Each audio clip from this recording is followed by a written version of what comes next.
All right, the verdicts are legally sufficient. I'm going to give it to the clerk for publication. Mr. Quiles, please rise with your counsel.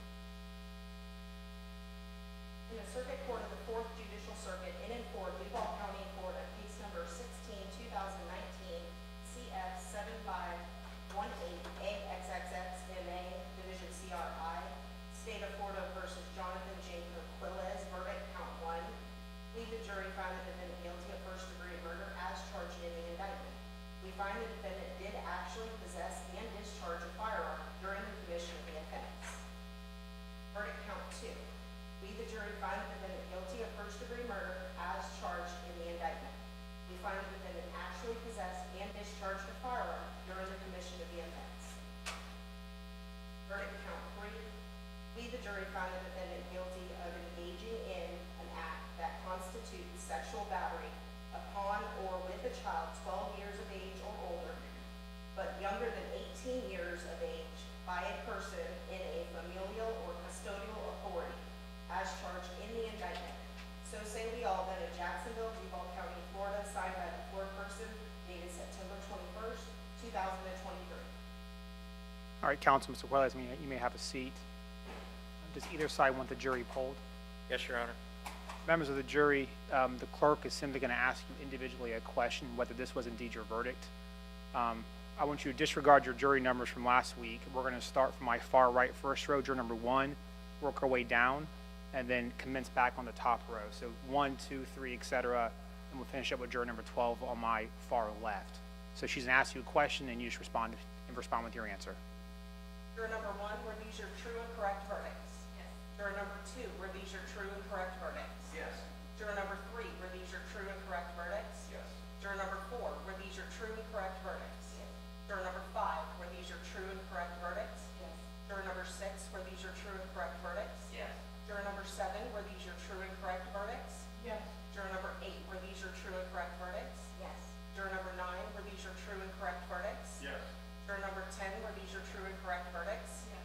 Juror number 11, were these your true and correct verdicts? Yes. And juror number 12, were these your true and correct verdicts? Yes. Thank you. Members of the jury, this is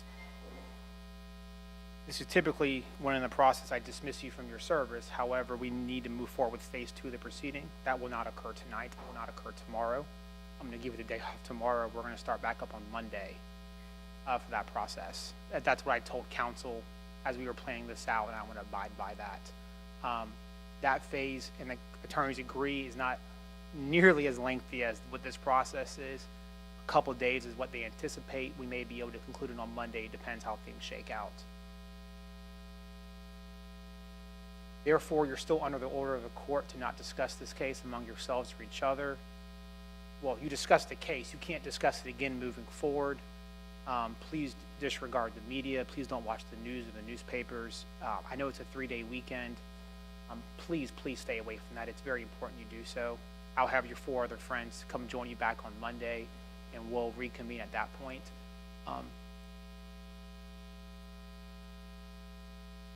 I haven't talked with the attorneys about this, but I'm tempted to begin later on Monday. Monday traffic's a bit more chaotic than the rest of the week. Why don't we start at 10 o'clock on Monday? Give you guys a late start. You guys can have a cup of coffee on me. Just tell them that, see what happens.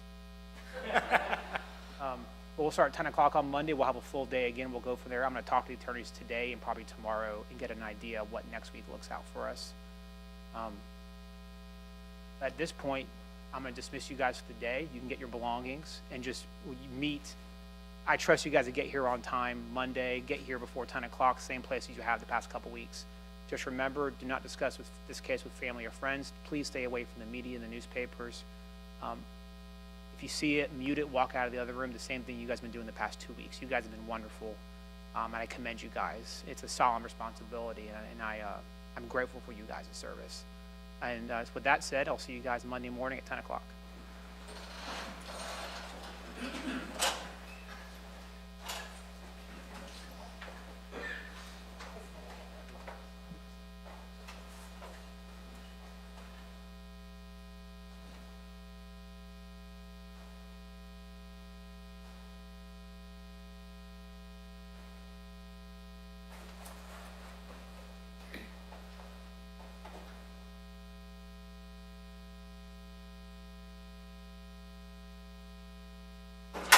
The jury's outside our presence. You guys may have a seat.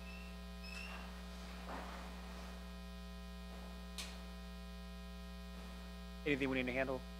Hey, No, Your Honor, we read reports of documents that we talked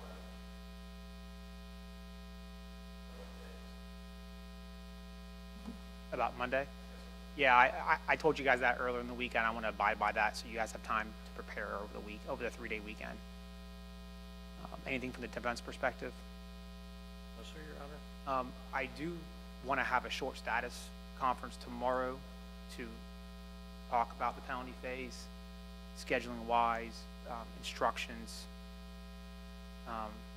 The aggravators listed by the state, the mitigators listed by the defense. I want to get a clear idea as to the mitigators, statutory and non-statutory listed by the defense and pleadings, and have that box so we can, because they need to be listed in the instructions for the jury.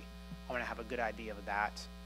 I know the defense has filed a couple pleadings with statutory than non-statutory ones. Some of the non-statutory ones you listed seem to be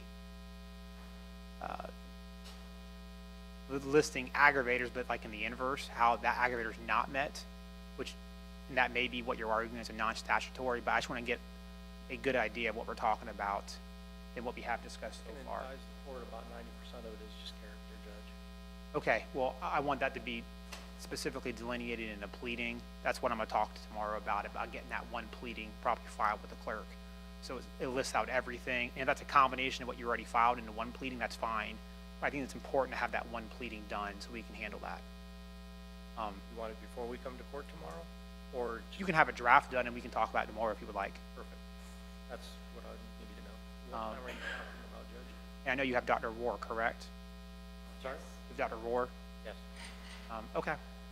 And I can tell you that it's going to be very short. The state and I, we're meeting with Dr. Rohr here at noon so that Mr. Skinner can go over whatever needs to be done. And he will have a full opportunity to be able to speak to her tomorrow at noon. Did you do the IQ test you mentioned in the pleading? Yes. Okay.